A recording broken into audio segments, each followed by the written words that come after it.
ನಮಸ್ಕಾರ ಪ್ರಿಯ ವೀಕ್ಷಕರೇ, ನಮ್ಮ ಮೊದಲ ಪಯಣದ ಒಂದು ಐತಿಹಾಸಿಕ ತಾಣ ಕವಲೇದುರ್ಗದ ದೃಶ್ಯಾವಳಿಯನ್ನು ಇಂದು ನಿಮ್ಮ ಮುಂದೆ ತರುತ್ತಿದ್ದೇವೆ.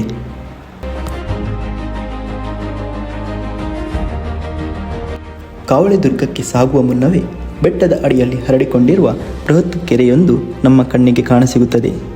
ಗದ್ದೆ ಬಯಲನ್ನು ದಾಟಿ ಸಾಗುವಾಗ ಇಲ್ಲಿಂದ ಆರಂಭವಾಗುವ ಕಲ್ಲು ಬಂಡೆಗಳ ದಾರಿಗಳು ಮತ್ತು ಕಲ್ಲಿನ ಗಚ್ಚುಗಳು ಹಿಂದಿನ ಕಾಲದಲ್ಲಿ ಆನೆ ಮತ್ತು ಕುದುರೆಯಲ್ಲಿ ಸಂಚರಿಸುತ್ತಿದ್ದರು ಎಂಬುದು ಕಂಡುಬರುತ್ತದೆ. ಮುಂದೆ ಸಾಗುತ್ತಿದ್ದಂತೆ ಬೃಹತ್ ಗೋಪುರವೊಂದು ನಮ್ಮನ್ನು ಸ್ವಾಗತಿಸುವಂತೆ ಕಾಣುತ್ತದೆ. ಅದರ ಪಕ್ಕದಲ್ಲೇ ಹಾಸಿರುವ ಈ ಗಿರಿಯ ಇತಿಹಾಸ ನಮ್ಮ ಕಣ್ಣುಗಳ ಮುಂದೆ ತೆರೆದುಕೊಳ್ಳತೊಡಗಿತು. ಭುವನಗಿರಿ ಎಂದೇ ಕರೆಯಲ್ಪಡುವ ಈ ದುರ್ಗವು ಸುಮಾರು 9ನೇ ಶತಮಾನದಲ್ಲಿ ಮೂಲತಃ ನಿರ್ಮಾಣಗೊಂಡಿದೆ ಎಂದು ಇತಿಹಾಸ ಹೇಳುತ್ತದೆ. ಶತ್ರುಗಳ ದಾಳಿಯಿಂದ ರಕ್ಷಿಸಿಕೊಳ್ಳುವ ಉದ್ದೇಶದಿಂದ ಪ್ರಕೃತಿಯನ್ನೇ ತನ್ನ ಅಸ್ತ್ರವನ್ನಾಗಿಸಿಕೊಂಡು ಈ ದುರ್ಗವನ್ನು ನಿರ್ಮಿಸಲಾಗಿದೆ. ಕಾಲಕ್ರಮೇಣ 14ನೇ ಶತಮಾನದ ರಾಜರಾದ ಚೆಲುವರಂಗಪ್ಪನವರು ಈ ಕೋಟೆಯನ್ನು ಪುನರ್ ನಿರ್ಮಿಸಿ ಬಲಪಡಿಸಿಕೊಳ್ಳುತ್ತಾರೆ.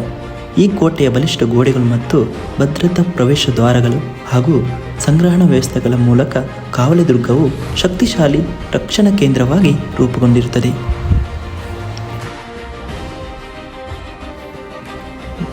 ನಂತರ 15 ಮತ್ತು 16ನೇ ಶತಮಾನಗಳಲ್ಲಿ ಈ ಕವಲೇದುರ್ಗವು ಕೆಳದಿ ನಾಯಕರ ಆಳ್ವಿಕೆಗೆ ಒಳಪಟ್ಟಿತ್ತು. ವಿಶೇಷವಾಗಿ ಹಿರಿಯ ವೆಂಕಟಪ್ಪ ನಾಯಕನ ಕಾಲದಲ್ಲಿ ಈ ಕೋಟೆ ತನ್ನ ವೈಭವದ ಶಿಖರವನ್ನು ತಲುಪಿತು. ಅರಮನೆ, ದೇವಸ್ಥಾನ ಮತ್ತು ಸೈನಿಕರ ವಸತಿಗಳೊಂದಿಗೆ ಇದು ಕೇವಲ ಕೋಟೆಯಲ್ಲ, ಬದಲಾಗಿ ಒಂದು ಸಕ್ರಿಯ ಆಡಳಿತ ಕೇಂದ್ರವಾಗಿತ್ತು. ವಿಜಯನಗರ ಸಾಮ್ರಾಜ್ಯದ ಪತನದ ನಂತರವೂ ಕೆಳದಿ ನಾಯಕರು ಸ್ವತಂತ್ರವಾಗಿ ಆಡಳಿತ ನಡೆಸಲು ಈ ಕೋಟೆ ಪ್ರಮುಖ ಪಾತ್ರ ವಹಿಸಿತು.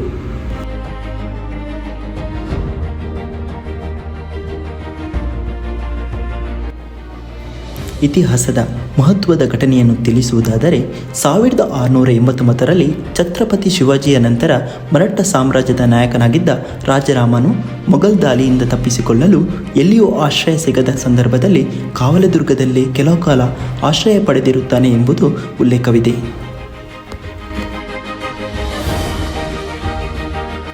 ಮೂರು ಸುತ್ತಿನ ರಕ್ಷಣೆ ಕೋಟೆಯಾಗಿದ್ದು ಹಿಂದೆ 7 ಮಹಾದ್ವಾರಗಳಿದ್ದವು. ಇಲ್ಲಿಗೂ 4 ಪ್ರವೇಶ ದ್ವಾರಗಳು ಕಂಡುಬರುತ್ತದೆ.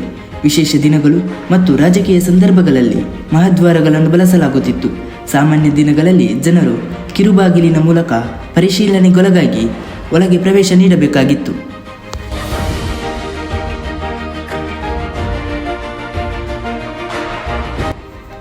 ಮುಂದೆ ಸಾಗುತ್ತಿದ್ದಂತೆ ನಮ್ಮ ದೃಷ್ಟಿ ಕೆರೆಯತ್ತ ಸೆಳೆಯುತ್ತದೆ. ಅಲ್ಲಿ ಕಾಣಸಿಗುವ 7 ಎಡೆಯ ಏಕಶಿಲಾ ನಾಗರಮೂರ್ತಿ ಭಕ್ತಿಭಾವದಿಂದ ಕೈ ಜೋಡಿಸುವಂತೆ ಮಾಡುತ್ತದೆ.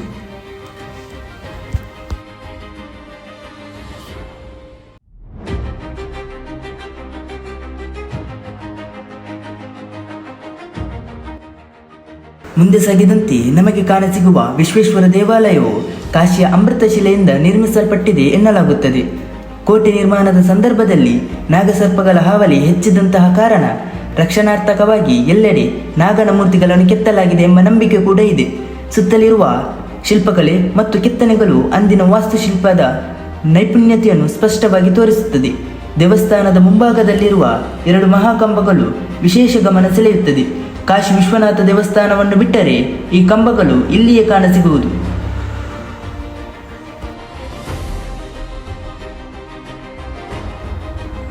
ಅಲ್ಲಿಂದ ನೋಡಿದಾಗ ಎತ್ತರದಲ್ಲಿ ಮತ್ತೊಂದು ದೇವಸ್ಥಾನ ಕಾಣಸಿಗುತ್ತದೆ.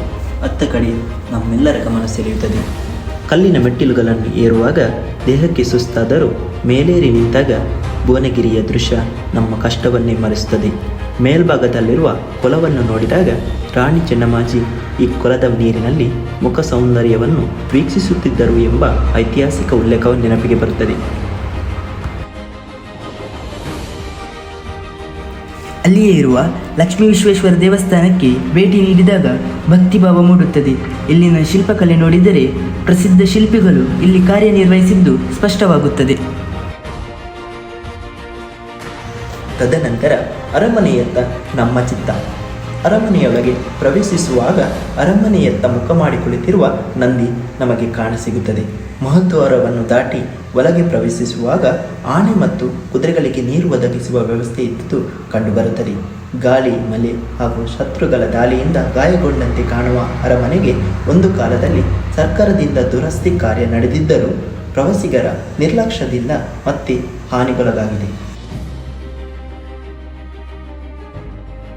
ರಾಜನ ಓಲಗದ ಪ್ರಾಂಗಣ, ಒಳಗಿನ ಕೊಠಡಿಗಳು ಮತ್ತು ಉಗ್ರಾಣಗಳು ಇಂದಿಗೂ ಸ್ಪಷ್ಟವಾಗಿ ಕಾಣುತ್ತದೆ. ಪಕ್ಕದಲ್ಲಿರುವ ಕೆರೆ ವಿಶಿಷ್ಟ ವಿನ್ಯಾಸದಲ್ಲಿ ನಿರ್ಮಾಣಗೊಂಡಿದೆ. ಅರಮನೆಯ ಮೇಲ್ಭಾಗದಲ್ಲಿ ಸಿಕ್ರೇಶ್ವರ ದೇವಾಲಯವಿದ್ದು ಕಳೆದ ಕೆಲವು ವರ್ಷಗಳಿಂದ ದಾರಿ ಸರಿಯಿಲ್ಲದ ಕಾರಣ ಅಲ್ಲಿಗೆ ಪ್ರವೇಶ ನಿರ್ಬಂಧಿಸಲಾಗಿದೆ. ಅಲ್ಲಿಂದ ಚಿತ್ರದುರ್ಗಕ್ಕೆ ಹೋಗುವ ಗುಹೆಯೊಂದು ಇದೆ ಎಂಬುದು ಸ್ಥಳೀಯರ ಮಾತು.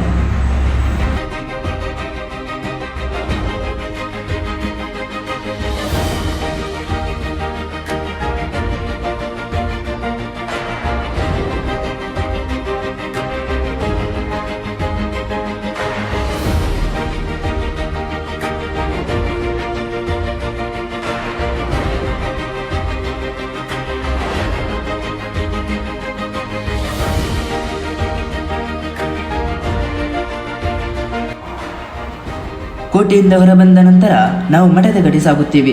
ಮಠದಲ್ಲಿ ಪ್ರಮಾಣ ಗಂಟೆ ಮತ್ತು ಪ್ರಮಾಣ ಗದ್ದುಗೆಗಳಿದ್ದು ಹಿಂದೆ ತಪ್ಪು ಮಾಡಿದವರು ಇಲ್ಲಿ ನಿಂತು ಪುನಃ ಇಂತಹ ತಪ್ಪು ಮಾಡುವುದಿಲ್ಲವೆಂದು ಪ್ರಮಾಣ ಮಾಡಬೇಕಾಗಿತ್ತು. ಪ್ರಸ್ತುತ ಇಲ್ಲಿ ಮರುಳ ಸಿದ್ದೇಶ್ವರ ಸ್ವಾಮಿಗಳು 36ನೇ ಮಠಾಧಿಪತಿಗಳಾಗಿ ಸೇವೆಯನ್ನು ಸಲ್ಲಿಸುತ್ತಿದ್ದಾರೆ.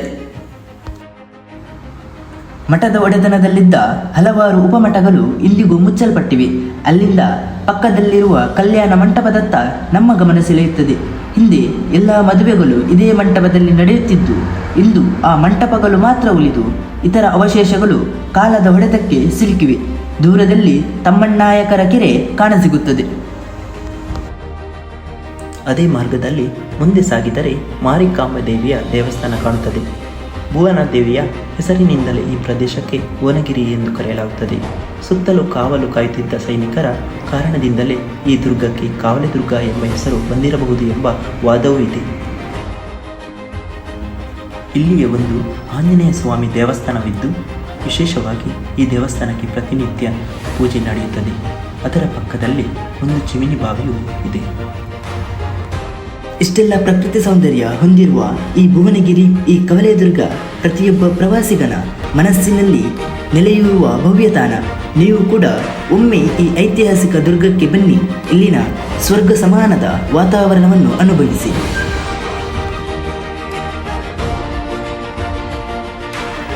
ಇಂತಹ ಇನ್ನಷ್ಟು ಐತಿಹಾಸಿಕ ಸ್ಥಳಗಳೊಂದಿಗೆ ಭೇಟಿಯಾಗೋಣ. ವಿಡಿಯೋ ಇಷ್ಟವಾದರೆ ಲೈಕ್ ಮಾಡಿ, ಶೇರ್ ಮಾಡಿ, ಸಬ್ಸ್ಕ್ರೈಬ್ ಮಾಡೋದನ್ನು ಮರೆಯಬೇಡಿ. ನಿಮ್ಮ ಪ್ರದೇಶದಲ್ಲಿ ಐತಿಹಾಸಿಕ ಪ್ರಸಿದ್ಧ ಕೋಟೆಗಳು ಅಥವಾ ತಾಣಗಳು ಇದ್ದರೆ ನಮಗೆ ತಿಳಿಸಿ. ನಾವು ಅಲ್ಲಿಗೂ ಕೂಡ ಬರುತ್ತೇವೆ. ಧನ್ಯವಾದಗಳು.